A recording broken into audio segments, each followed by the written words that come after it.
하나님의 말씀 신약성경 마가복음 13장 13절부터 보시겠습니다.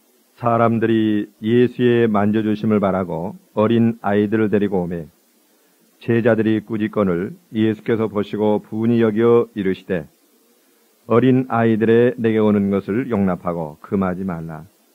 하나님의 나라가 이런 자의 것이니라. 내가 진실로 너에게 이르노니 누구든지 하나님의 나라를 어린 아이와 같이 받들지 않는 자는 결단코 들어가지 못하리라 하시고 그 어린 아이들을 안고 저희 위에 안수하시고 축복하시니라. 아멘.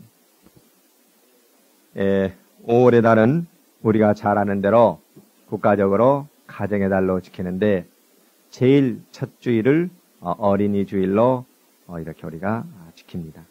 이 우리의 자녀들은 성경은 뭐라 하는 거 아니? 하나님께서 주신 상급이요, 또한 기업이요, 또한 내일의 주인공이라고 이야기를 하고 있습니다.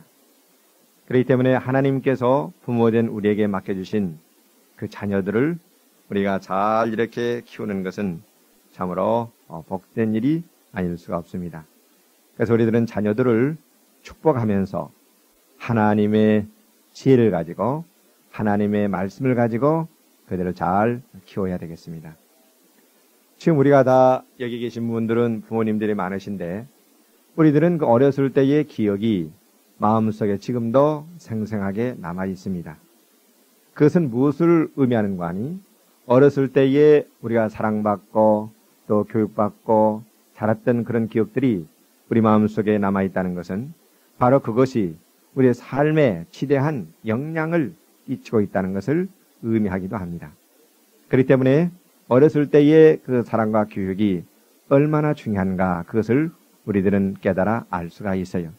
그래서 우리들은 이 어린이 주일을 맞이해서 자녀들을 어떻게 잘 키울 것인가, 그 자녀들을 잘 양육하는 것에 관해서 하나님의 말씀을 여러분들에게 증거해 드리도록 하겠습니다. 자, 그러면은 그 하나님의 말씀을 통해서 우리가 자녀들을 키우는데 지혜를 말씀드리기 전에 먼저 예수님께서 어린아이들에 관해 어떠한 태도를 가지시고 또 얘들을 어떻게 취급하셨는지 그것이 아주 중요합니다. 왜냐하면 예수님은 우리 사람들을 지으신 창조주요 주인이기 때문에 예수님의 바로 같은 태도와 대하는 것은 우리가 또한 그렇게 해야 된다는 것을 우리에게 말씀해 주고 있기 때문입니다. 그러나 예수님의 이 태도를 말씀드리기 전에 서양 세계에서는 이 당시의 어린아이들은 하나의 물건 취급을 했습니다. 그렇기 때문에 건강하지 않은 애들은 갖다 버려도 국가적으로 아무런 저축을 받지 않고 부모들이 마음껏 학대하고 때려도 전혀 저축을 받지 않는 그런 시대에 살고 있었고 또 우리나라도 불교와 유교의 영향을 받았기 때문에 어린이들을 별로 중요시 여기지 않는 그런 시대에 우리들은 살았던 경험들이 있습니다. 자, 그러나 창조주인 하나님이신 예수님이 이 땅에 오셔서 그 어린아이들에 대한 그 태도, 그 취급이 나와 있습니다. 예수님께서 날마다 굉장히 바쁘시게 이렇게 가르치고 또 전도하시면서 많은 사람들을 고쳐주면서 사역을 행하고 계셨습니다. 그런데 어느 날 어느 어머니가 어린아이를 안고 예수님 앞에 오면서 예수님 내 아이를 좀 안고 축복해 주세요. 그러면서 예수님께 오셔서 이렇게 아이를 축복해 달라고 강청을 했습니다. 그러니까 같이 가던 그 제자들이 지금 이렇게 예수님이 바쁘신데 참 주책이구만 그러면서 가까이 오지 말라고 그 부모를 이렇게 막았습니다. 그러자 예수님께서 그 어린아이들이 내게 오는 것을 막지 말고 그들이 내게 오는 것을 용납하라 하면서 그 어린아이들을 데려오라 그랬습니다. 그래가지고 친절하게 하나하나를 이렇게 품에 안으시고 손을 얹으시고 축복하시면서 안수해 주셨습니다. 그리고 그 부모에게 다시 되돌려 보내주었습니다. 또 한 번은 제자들이 예수님과 같이 가면서 천국에서는 누가 제일 큽니까? 그러면서 이제 자기들이 다 모든 것을 버리고 주님을 따랐기 때문에 아마 천국에서 우리들이 제일 크겠지. 그러면서 기대를 가지고 예수님께 질문을 했습니다. 그러니까 예수님께서 한 어린아이를 그 앞에 이렇게 데려다 놓으시고 너희가 이 어린아이와 같지 않으면은 결탄코 천국에 들어가지 못하리라.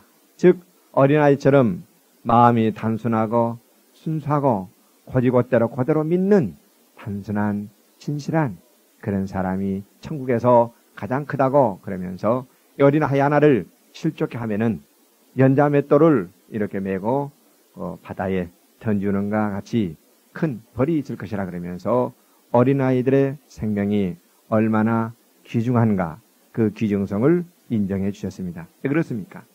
어린아이든 어른이든 그 생명은 다 똑같이 하나님께서 형상으로 지으신 하나님의 생명이기 때문에 다 동등하고 똑같이 귀한 겁니다. 조금 있으면 어린아이도 어른이 되는 거예요. 그래서 예수님은 우리를 만드신 분이기 때문에 어린아이의 생명이 그렇게 귀중한 것을 말씀하면서 어린아이들을 축복을 해 주었습니다. 그럴 때 우리는 알아야 될 것은 우리 사랑하는 자녀들이 내가 낳았다고 해서 내 소유물이 아니에요. 하나님께서 그 어린아이들을 이 땅에 지으셨는데 부모의 형질을 빌려서 부모의 모태 안에서 하나님께서 우리 생명을 직접 지으신 겁니다. 그렇기 때문에 그 살아가는 자녀들은 내 소유가 아니라 하나님께서 형상대로 지으신 하나님의 것이요 하나님의 소유물이요 또한 하나님께서 목적과 뜻을 가지고 그들이 이 땅에 태어나도록 하셨어요.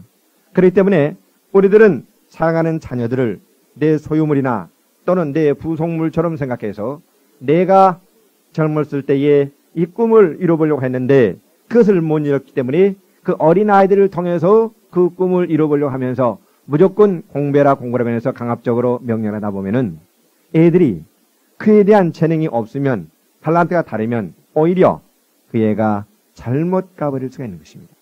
그렇기 때문에 우리는 아이들을 내 소유물로 생각하면서 강압적으로 내 꿈을 갖다가 주입시켜서 내 어떤 뜻을 이루려고 하는 우리는 그런 가치를 넘어서야 되는 줄로 아십니다. 자, 그러면은 우리가 어떻게 자녀들을 키울 것인가? 이제 본론으로 들어가서 자녀 양육에 대해서 두 번째로 말씀을 드리겠습니다. 우리가 이 자녀들을 잘 키우려면은 하나님께서 우리에게 맡겨주시고 책임을 줬기 때문에 부모의 책임이 무엇인가를 잘 알고 그 책임을 잘 감당하면은 그것이 자녀들을 잘 키우는 것이고 올바로 교육하는 겁니다. 시간에 어디 한번 속으로 들여다보면서요. 자, 내가 자녀들을 지금 키우고 있는데 부모로서의 나의 책임이 무엇일까? 한번 생각해 보세요. 부모로서의 책임도 모른다면은 지금까지 자녀들을 키워왔지만 하나님 보시기에 죄송해요. 뭐 저도 목사니까 여기서 가르치지만 저도 옛날에는 그랬습니다. 그러니까 여러분들을 책망하는 것이 아니라 더 뼈 깊이 이 말씀을 여러분들이 받아들이도록 하기 위해서 지금 도전을 주는 거예요. 자, 그러면은 우리가 어떻게 자녀들을 키우는 것이 잘 키우는 것이고 정말 부모의 책임을 다하는 것인가? 첫째는 우리 자녀들이 건강하고 튼튼하게 몸이 자라도록 잘 키워야 됩니다. 우리는 육신의 부모이기 때문에 1차적으로 우리 아이들의 몸이 건강하고 튼튼하도록 키워야 될 책임이 우리에게 있는 거예요. 자, 그러면은 몸이 건강하고 튼튼하게 잘 자라려면 어떻게 해야 되는가? 어린아이도 우리가 똑같기 때문에 영이 찰돼야 됩니다. 하나님과 올바른 관계를 갖고 죄를 멀리해야 되는 거예요. 그 다음에는 마음가짐이 올바라야 돼요. 성인이라도 인격이 잘못되어서 시기하고 질투하고 분노하고 미워하고 그러면은 비용이 됩니다. 그러니 올바른 인격자가 되도록 그 마음가짐이 올바로 크도록 해야 되는 거예요. 그 다음에 깨끗한 음식을 먹이고 깨끗한 옷을 입혀야 돼요. 자, 그러면은 누가 깨끗한 음식을 안 먹이고 깨끗한 옷을 안 입힙니까? 여기서 말하는 것은 죄악에 때 묻은 돈으로 얘들을 먹이고 입히면 그것이 가시가 되어서 잘 될 것 같지만 찔러서 인격이 병들고 하나님이 축복하지 않기 때문에 결국 위틀어지게 된다는 겁니다. 그렇기 때문에 우리는 때묻지 않는 것으로 잘 먹이고 잘 입히고 그렇게 키울 때에 건강하게 튼튼하게 잘 자랄 수 있는 줄로 믿습니다. 그러니까 신앙 문제와 인격 문제는 조금 더 다시 말씀을 드리겠습니다. 자, 그래서 우리는 무엇보다도 몸이 건강하도록 튼튼하도록 우리는 잘 키워야 되고, 그 다음에 두 번째는 그들이 하나님을 믿고 섬기면서 하나님을 사랑하도록 그들의 신앙을 키워줘야 돼요. 이게 아주 중요합니다. 하나님이 주인이고 하나님이 만드셨기 때문에 우리의 존재의 목적이 마땅히 하나님을 섬기면서 사랑하고 그 뜻에 순종해서 살도록 우리 인간을 만드셨어요. 자, 그러니까 신앙을 키워야 됩니다. 집의 비유를 해볼 수가 있어요. 집이 튼튼하고 오래가면서 쓸모 있으려면은 그 기초가 아주 잘 놓여서 튼튼하면 그 집은 바람이 불고 창수가 나도 무너지지 않아요. 살기에 편리해요. 안정을 갖다 줘요. 그와 같이 우리들은 초등학교, 중학교, 고등학교, 대학교, 대학원 막 이렇게 교육을 시키는데 그 지식도 중요하지만 그 지식이 올바른 기초 위에 놓여져야 되는데, 첫째로 하나님을 아는 지식 위에 그 지식이 잘 기초가 놓여질 때에 그는 자기가 배운 세상 지식을 잘 활용을 해서 하나님을 아는 지식과 이 일반 은총에 대한 세상 지식이 하나님께 영광을 돌리고 다른 사람들을 유익을 주면서 자신도 기쁨을 누릴 수 있는 성공자가 될 수 있는 거예요. 그러니 무엇보다도 그들이 하나님을 경외하도록 신앙을 키우자 돼요. 시편 111편 10절에 보면은 여호와를 경외함이 곧 지혜의 근본이라. 그 계명을 지킨 자는 다 좋은 지각이 있나니 여호와를 찬송함이 영원히 있으리로다. 여호와를 경외함이 지혜의 근본이라 그랬습니다. 우리는 세상을 살아갈 때에 여러 가지 문제와 사건들에 봉착합니다. 우리는 그 문제들을 잘 해결하면서 성공적인 삶을 살아야 되겠는데, 그러한 진정한 지혜는 어디로부터 오는가? 하나님으로부터 와요. 아무리 IQ가 높아도 세상 욕심과 탐욕과 제약에 꽉 물들어 놓으면은 오리무중입니다. 올바른 길이 무엇인지를 알 길이 없어 깜깜한 밤이 되는 겁니다. 그러니 우리는 하나님을 경외하여 생각들이 맑아져야 돼요. 그것은 하나님을 경외하는 신앙을 가져야 되는 줄로 믿습니다. 그래서 우리들은 무엇보다도 어렸을 때부터 신앙을 키워줘야 돼요. 자, 그러면은 그들의 신앙을 키워주려면 어떻게 해야 되는가? 성경 말씀을 가르치고 그들이 배우도록 도와줘야 됩니다. 이스라엘 백성들은 선민인데 하나님께서 그들에게 지혜를 주었어요. 그러니까 이스라엘 백성들은 자녀들의 신앙 교육을 시키는데 조기 교육을 시킵니다. 이게 무슨 말인가? 막 나오면은 3일이 안 돼서 부모들이 성경을 읽어줍니다. 그 애는 무슨 소리인지 모르지만 부모들이 매일매일 성경을 읽어줘요. 왜 그런가? 깨끗한 종이에 하나님의 뜻, 언약을 그들에게 먼저 새기겠다는 뜻입니다.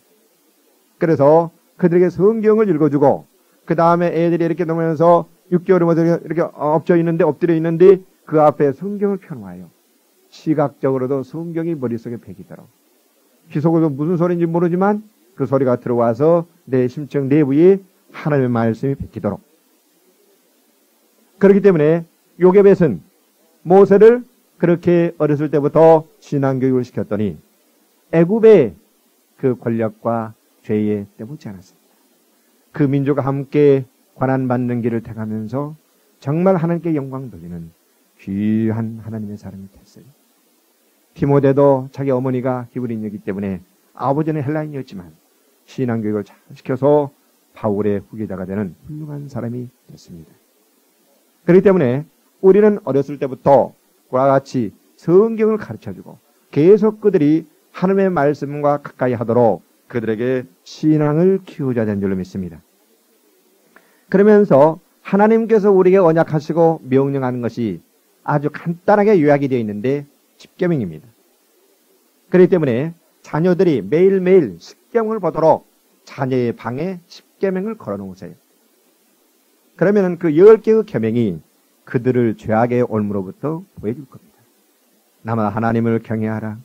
다른 신을 섬기지 말라. 안식일을 거룩히 지키라. 간음하지 말라, 부모를 공경하라, 다른 것을 도적질하지 말라. 그러면서 매일매일 그들의 죄를 이렇게 노출시키기 때문에 그것이 하나님의 말씀이 되어서 그들을 죄악으로부터 보여주고 유혹과 올무로부터 건져주는 거예요. 그러니 자녀들의 영혼이 깨끗하게 올바로 잘 자라가려면은 하나님의 말씀을 그대로 키워주고 말씀으로 키워주고 십계명을 가르치세요. 그러면서 성수주의를 하도록 가르쳐야 됩니다. 여러분들이 알아야 될 것은 앞으로 가면 갈수록 주의를 지키지 않는 시대가 옵니다. 주의를 지키지 않으면 반드시 신앙에서 떠나게 되고 잘못되게 됩니다. 주의를 지킨다는 말은 하나님께서 주일은 복주기로 언약을 하시고 계획을 세우셨어요. 이렇게 주일하러 와서 하나님의 말씀을 배우고 하나님을 섬기는 법을 배우면서 하나님께 예배를 드릴 때에 하나님께서 그 예배를 받으시고 그들에게 축복을 내리시는 겁니다. 복은 여호와로부터 오는 거예요. 내가 복을 스스로 창조한 줄 알지만 아니에요. 하나님 없이 내 인간의 계획과 뜻으로 세상 방법 따라 성공하려 해보세요. 비록 돈과 권력을 얻는다 할지라도 그것은 때묻고 더러운 것이 되어서 자녀들을 멸망시키고 후대의 저주와 아주 못된 것을 물리게 되는 겁니다. 자, 그러면 무엇보다도 하나님을 섬기는 복을 가지려면 하나님의 말씀을 까야 하도록 하세요. 성수주의를 하세요. 그러면서 하나님께 예배드리는 법을 가르치시고 그들이 시위들조를 하도록 가르치세요. 그러면 그들의 영혼이 잘 되고 물질에 어려움이 없습니다. 그들의 물질에 번영하는 축복을 받게 됩니다. 그러면서 가정에서 적어도 일주일에 한 번 이상 믿는 가족끼리 먼저 모여서 예배를 드리세요. 그 말은 이 가정이 하나님을 섬기고 경배하고 경외하는 가정이라는 하나님께 믿음을 보이는 것입니다. 그럴 때 하나님께서 거기에 임재하시고 축복을 내리세요. 이렇게 해서 여러분들이 자녀들의 신앙을 키워주면 그들은 하나님의 사람으로 잘 자랄 줄로 믿습니다. 그 다음에 세 번째, 우리는 어떻게 자녀를 키우는 것이 잘 키우는 것인가? 지금 두 가지를 말씀드렸어요. 먼저 우리가 육신의 부모이기 때문에 몸이 건강하고 튼튼하도록 키워야 되는 것이고, 두 번째는 이제 중요한 것이 영혼인데 바로 우리의 영의 아버지이신 하나님을 올바로 섬기고 사랑하고 믿고 따르도록 신앙을 잘 키워주는 것이고, 세 번째는 그들의 인격을 키워줘야 됩니다. 사람들에게 인정받고 사람들에게 신뢰받고 존경받을 수 있는 인격자가 되도록 그들의 마음가짐, 성품, 인격을 키워줘야 돼요. 자, 그러면은 어떠한 인격을 키우도록 할 것인가? 수없이 많지만 우리 한국에 문제 있는 것 몇 가지만 간단히 말씀드리겠습니다. 첫째는 사랑의 사람이 되도록 우리는 그들의 인격을 키워야 돼요. 오늘날은 생존 경쟁 시대에 살고 있습니다. 그렇기 때문에 반목과 갈등이 있어요. 시기와 질투가 있고 대립이 있어요. 그렇기 때문에 서로 사랑하기가 어려운, 저 말세에는 사랑이 식어지리라 그랬습니다. 이럴 때일수록 무엇보다도 우리는 사랑의 사람이 되도록 그들의 인격을 키워줘야 돼요. 그래서 서로 사랑함으로 하나가 되고 협동하도록 서로 돕도록 그것을 키워줘야 됩니다. 그러나 한국 사람들은 협동심이 약해요. 이스라엘 사람들은 사랑과 협동심을 키워줍니다. 그러니까 그들이 애국에 가서 살지만 뭘 하는 거니? 협동하는 법을 배워요. 서로 협동해요. 물건도 꼭 멀리 있지만 자기 민족이 파는 그곳에 가서 물건을 삽니다. 그런데 예를 들어 100명이 그 지역에 살다가 한 사람이 파산을 했다. 그러면은 나머지 99명이 어떻게 해서 왜 지금 이 사람이 파산을 했는지 연구를 합니다. 그래가지고 그 사람이 한 10억쯤 파산을 했다면은 99명이 10억을 모읍니다. 그리고 찾아가서 이번에 당신이 파산을 하고 부도를 냈는데 원인이 이렇게 돼서 이렇게 됐기 때문에 그러지 않습니까? 그러면서 다시 한번 일어나세요. 그러면서 이제 그 10억을 도와줍니다. 이자를 받지 않습니다. 만일 그냥 또 망하면 또 도와줍니다. 그 말은 재기해서 갚으라 그러면서 도와줍니다. 그렇기 때문에 이스라엘 민족들은 가면은 상권을 잡고 땅을 사고 그러면서 아주 부자 국민이 됩니다. 그래서 우리는 서로 사랑하면서 협동하면서 하나 되는 법을 배워야 돼요. 우리 성도끼리 먼저 하나가 되고 또 우리 민족에 가서는 서로 하나가 되고 협동하면서 사는 그 협동심, 서로 사랑하는 것을 배우자 됩니다. 그런데 우리는 고질적으로 남인, 북인, 동서 나눠져 가지고 협동하지 못합니다. 그 다음에 우리는 무엇을 키워야 되는 거 아니? 정직한 삶을 살도록 우리는 자녀들을 키워야 돼요. 정직하게 살 때에 사람들이 그를 신뢰하고 믿습니다. 신뢰하고 믿으면 그것이 가장 큰 재산이 되는 거예요. 무용의 재산이지만 신용이 보이지 않는 가장 큰 재산이 됩니다. 그러려면 정직하게 살아야 돼요. 물건을 만들어도 정직하게 만들고, 음식을 만들어도 정직하게 최선을 다해서 만들고, 말을 정말 그 신용을 지키고, 그러면서 정직하게 잘 살도록. 나라가 왜 이 꼴이 됐습니까? 한탕주의, 그저 그냥 거짓말. 이렇게 해서 오늘날 이 부도를 맞고, 애국이 우리를 신뢰하지 않는 이런 꼴이 됐습니다. 자, 그러니 정직한 국민이 되도록, 믿고 신뢰할 수 있는 그런 국민이 되도록 우리는 이런 것을 이제 기회를 삼아서 거울 삼아 우리 자녀들을 그렇게 키워야 되겠어요. 그 다음에 책임감 있는, 책임을 다하여 충성하는 자녀들이 되도록 우리는 키워야 될 줄로 믿습니다. 책임감이 있어야 돼요. 그런데 사람이 보는 앞에서는 하는 척하고 보지 않는 데서는 딴짓하면서 딴말하면은 그 사람은 처음에는 앞에서 하기 때문에 되는 줄 모르지만 결국 그것이 들통이 나게끔 되십니다. 그러니 우리는 하나님이 보고 계시니 사람이 보든 안 보든 하나님 앞에 충성스럽게 책임감을 가지고 맡은 일은 땀 흘리고 뼈가 부러지는 한이 있더라도 그것을 책임을 다하는 안수하는 그런 사람들이 되도록 해야 되겠어요. 가정에서도 남편으로서의 책임감, 아내로서는 아내로서의 책임감, 교회에서는 여러 가지 맡은 일들이 있는데 그 책임감, 회사에 가서는 국가에 가서는 자신들이 맡은 그 책임감, 그 책임감을 안수하는, 그래 마음 놓고 그 사람 믿을 수 있기 때문에 일을 맡길 수 있는, 그럴 때 그는 길이 열립니다. 그리고 쓰임을 받습니다. 자, 그러니 책임감을 다하는 그런 인격의 소유자가 되도록 우리는 자녀들을 키워야 될 줄로 믿습니다. 그 다음에 네 번째, 뭘 키워야 되는가? 그의 재능과 기술을, 즉 재능을 발견해가지고 그들이 그 영역에서 정말 권위자가 되고 인정을 받을 수 있는 실력자가 되도록 우리는 그의 재능을 발견해서 그 재능을 키우자 됩니다. 그러나 우리나라는 그 양반 쌍놈, 그런 이상한 계급주의가 있었기 때문에 이 손톱에 흙 들어가지 않고 편안하게 사는 것이 잘 사는 것이다, 이상한 풍조를 가르쳐 놨어요. 그러니까 판검사가 최고인 줄만 가르쳐 놨어요. 물론 그 판검사가 있어야 되죠. 그러나 모두가 다 판검사가 되면 어떻겠습니까? 하나님은 우리 인간을 그렇게 만들지 않았습니다.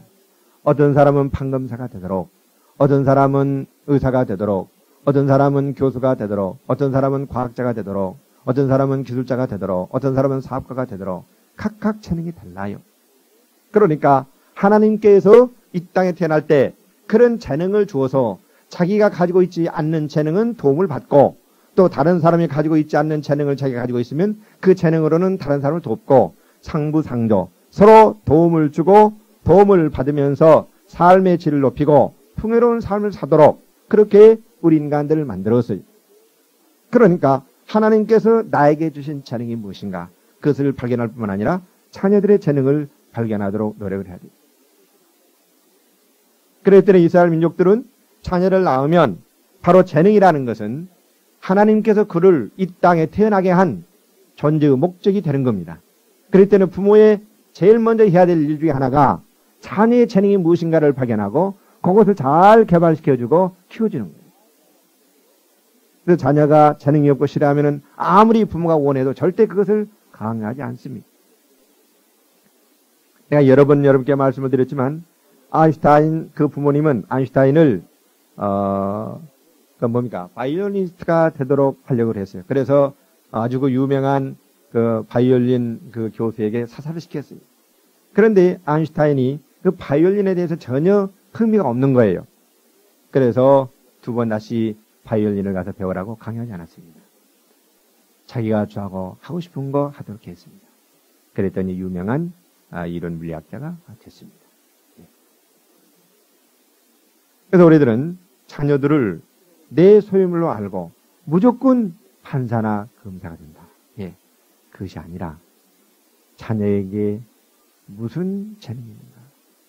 그것은 자녀를 행복하게 만듭니다. 자기가 좋아하는 것이기 때문에 피곤을 모르고 힘들지 않고 기뻐하면서 그것을 하게 돼요. 생각해 보세요. 음악가가 수학을 하라고 할 때에 얼마나 지겹겠습니까? 또 수학은 잘하지만 노래를 부르면은 오리 소리가 나오는데 그 어떻게 음악을 할 수가 있겠습니까? 아니에요. 예를 들어 토끼가 잘 달려가니까 오리도 토끼처럼 이렇게 자갈밭에서 잘 달려가겠다 막 잘 달리면 어떡합니까? 물갈퀴가 다 찢어져서 안 됩니다. 우리나라에 될 것은 자녀의 재능이 무엇인가? 그것을 발견을 해서 이제 그 재능을 키우세요. 앞으로는 이제 계속 우리 사회가 발달돼 가고 발전돼 가기 때문에 옛날과 같지 않습니다. 이제 그런 전문 기능인의 시대가 오게 됩니다. 그러니 그 사회에서 그 영역에서 실력 있는 자가 성공하게 돼요. 그렇다면 재능이 없으면 그 영역에서 성공할 수가 없어요. 천부적인 재능이 있어야 됩니다. 그래서 하나님께서 주신 겁니다. 그렇기 때문에 우리 자녀들의 그 재능을 잘 발견을 해서 잘하도록 해줘야 됩니다. 그런데 오늘날 우리 잘못된 어떤 그 교육 풍조가 풍만하기 때문에 얼마 전에 우리 많은 중고등학생들이 아파트에 올라가서 떨어져서 자살을 했어요. 왜 그랬습니까? 얼마나 우리 마음을 아프게 합니까? 그 신문을 볼 때는 가슴이 털컥해서 그러다가 일주만 지나면은 다 없어졌다고 생각해요. 너무나 부모가 강조했고 학교에서 시험 성적은 안 나오고 너는 이런 고등학교 이런 대학 가라 그러는데 안 되기 때문에 괴로워서 자살을 했어요. 누가 죽였습니까? 부모가 죽였습니다. 우리는 가정의 달을 맞이해서 이것이 얼마나 자녀들에게 고통을 갖다 주고 정말 스트레스를 갖다 주고 억압하고 불행하게 만드는 것인지 자신감을 얻게 만들고 패배의식을 얻게 만드는 것인지 알아야 돼요. 내가 할 수 없을 때에 그들은 좌절합니다. 패배감에 사로잡히게 된 겁니다. 그러나 자기가 좋아하는 건 잘할 수 있기 때문에 그런 좌절감이 찾아오지 않아요. 그렇기 때문에 무엇보다도 우리 한국은 이 재능을 발견을 해서 그들이 잘 개발하도록 키워주는 것이 급선무라는 것을 이 아침에 여러분께 강조해서 말씀을 드립니다. 자, 그래서 저는 지금 4가지를 말씀드렸어요. 우리 인간이 무엇인가를 알면 바로 그건데 부모에게 먼저 건강하게 튼튼하게 자라도록 키우라고 자녀를 맡겨주셨고 그 다음에 2번째는 이제 부모가 신앙의 유산을 물려주면서 그들이 신앙이 되도록 키워주라고 우리에게 자녀들을 맡겨주셨고 또 그들이 올바른 인격자가 되도록 키우라고 우리에게 맡겨주셨고 또한 그들의 재능이 무엇인가를 발견을 해서 그래서 잘 북돋우고 격려하면서 개발시켜주라고 우리들에게 자녀들을 맡겨준 줄로 압니다. 자, 그러면은 지금 오늘 보니까 예수님이 그 어린아이들을 품에 안으시고 축복하셨어요. 자, 3번째 우리는 어떤 마음을 가지고 키워야 되는가? 그 예수님이 자녀들을 사랑하시고 축복하듯이 그들에게 복을 빌어주면서 위에서 기도하면서 말씀으로 그들을 키워야 돼요. 이 이야기가 너무 중요합니다. 성경에 이것을 경계하기 위해서 하나의 모델이 나와 있어요. 자녀를 축복하고 축복을 빌어주면서 축복을 받고 큰 자녀와 부모가 저주해서 저주를 받고 자란 자녀는 그대로 열매가 나타납니다. 우리가 잘 아는 노아 할아버지가 계세요. 그런데 노아 할아버지가 그 3 자녀가 있었는데 셈과 함과 야벳입니다. 그런데 그 노아 할아버지가 그들에게 저주와 축복을 빌었는데 창세기 9장 26절부터 7절까지 보면은 이런 말씀이 있어요. 셈의 하나님 여호와를 찬송하리로다. 가나안은 셈의 종이 되고 하나님이 야벳을 장대케 하사 셈의 장막에 거하게 하시고 가나안은 그의 종이 되게 하기를 원하노라. 그러면서 하나님께 그렇게 기도를 했어요. 우리는 기도는 반드시 때가 되면 이루어진다는 것을 믿으세요.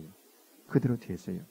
즉 여기 보면은 셈의 하나님을 찬송하라. 그러는데 하나님을 찬송하라고 말은 셈은 종교적으로 축복을 받아서 종교인이 될 거라고 이야기했는데 바로 이스라엘에서 누가 나왔습니까? 예수님 나왔습니다. 그 다음에 여기 보면 가나안이 나오는데 가나안은 셈의 종이 되라. 또 야벳의 종이 되라 그랬는데 가나안 우리가 잘 아는 노아 할아버지가 계세요. 그런데 노아 할아버지가 그 세 자녀가 있었는데 셈과 함과 야벳입니다. 그런데 그 노아 할아버지가 그들에게 저주와 축복을 빌었는데 창세기 9장 26절부터 7절까지 보면은 이런 말씀이 있어요. 셈의 하나님 여호와를 찬송하리로다. 가나안은 셈의 종이 되고 하나님이 야벳을 장대케 하사 셈의 장막에 거하게 하시고 가나안은 그의 종이 되게 하기를 원하노라. 그러면서 하나님께 그렇게 기도를 했어요. 우리는 기도는 반드시 때가 되면 이루어진다는 것을 믿으세요. 그대로 되었어요. 즉 여기 보면은 셈의 하나님을 찬송하라 그 말은 셈이 황인족인데 바로 셈이 우리 황인족의 조상이에요. 그러는데 하나님을 찬송하라 그 말은 셈은 종교적으로 축복을 받아서 종교인이 될 거라고 이야기했는데 바로 동양인 이스라엘에서 누가 나왔습니까? 예수님 나왔습니다. 그리고 동양인은 종교인이 될 것을 이렇게 축복을 했는데 그대로 됐어요. 그 다음에 여기 보면 가나안이 나오는데 가나안은 셈의 종이 되라. 또 야벳의 종이 되라 그랬는데 가나안 바로 얘기하는 함은 흑인입니다. 흑인은 오늘날도 노예입니다. 종이 됐습니다. 야벳은 장대케 하여 셈의 장막에 거하게 하시고 그 다음에 가나안은 그의 종이 될 것이라 그랬는데 여기 야벳은 백인이에요. 즉 백인이 세계를 지배할 것을 이야기하고 있습니다. 즉 셈, 황인들도 장막에 가는 지배할 것이 나와 있습니다. 그러면 흑인은 또한 야벳의 종이 된다 그랬습니다. 그러니까 흑인은 백인이든 황인이든 종사를 합니다. 백인이 세상을 지배를 하고 있습니다. 그대로 축복과 저주가 임했어요.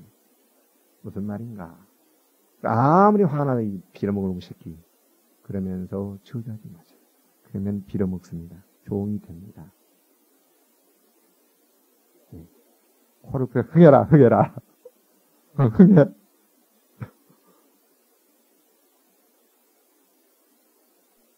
무슨 말씀인지 알겠어요? 그러니까 우리들이 자녀를 키울 때에 축복을 하면서 키워요. 하나님, 얘에게 복을 주셔서 건강을 주세요. 튼튼하게 자라게 해주세요.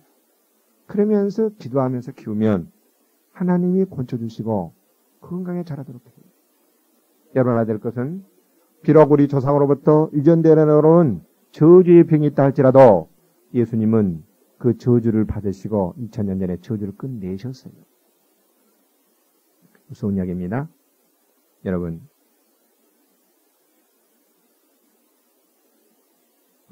시간이 조금씩 간단하게 간대가 나겠죠.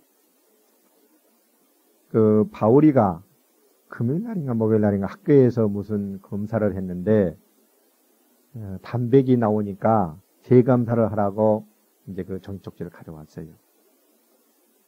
물론 내가 바울을 사랑하지만 무슨 내 마음에 죄성이 있었는가 하니 아하, 얘가 신장이 나빴는데 이 저주가 자식에까지 내려간다. 그걸 생각하니까 도저히 견딜 수가 없어요. 내가 아플 때는 그런 마음의 아픔을 내 자신이니까 몰랐습니다. 그런데 그 연대적인 책임이 목사라는 그래요. 내 안에 어떤 고통이 있을 때 여러분들한테 그 나타날 때 그렇게 괴로울 수가 없는 겁니다. 여러분들은 그 마음을 몰라요. 그런데 어제 이제 그 보건원에 가서 검사해 보니까 깨끗하게 정상이더라고요. 그러니까 그 간호원이 뭔가 그 학교 뭡니까? 그 간호교사입니까? 양호교사. 그분이 잘못 검사를 했나 봐요. 무슨 말인가 하니? 인간의 힘으로는 내려오는 유전적인 비형은 끊을 수가 없어요. 과학으로 안 돼요. 무슨 말인지 알겠습니까? 유전병들 있지 않습니까? 그건 저준 거예요, 여러분. 깊이 깨달아 영적으로 들어갈 때에. 그런데 그것이 어떻게 끝나는가? 부모가 올바로 회개하고요, 사건을 알고 하나님을 올바로 믿으면 그 부모로부터 그 저주가 끝나면 그 잔에 있는 병이 자연히 치료가 되면 없어집니다. 이 엄청난 축복 여러분, 예수 믿는 사람들이 받는 복이에요. 인간의 힘으로 인술 안 되는 불가능이 하나님으로 창조했기 때문에 영의 세계에서 풀려서 문제가 끝나면 육신적으로 유전인 자가 바꿔줘요. 그래서 내려가지 않아요. 그건 사실이에요. 그러니 하나님을 믿는 것이 얼마나 큰 축복입니까? 그 자녀들이 건강히 자라도록 복을 누리면서 키우고, 키우는 분은 하나님이잖아요. 하나님, 네가 영혼이 잘 되기를 원합니다. 하나님의 사람 되기를 원합니다. 하나님이 에게 오시옵소서. 그래야 성령님에게 깨닫게 해줘서 말씀을 깨닫고 하나님을 경외하는 사람이 되도록 해주세요.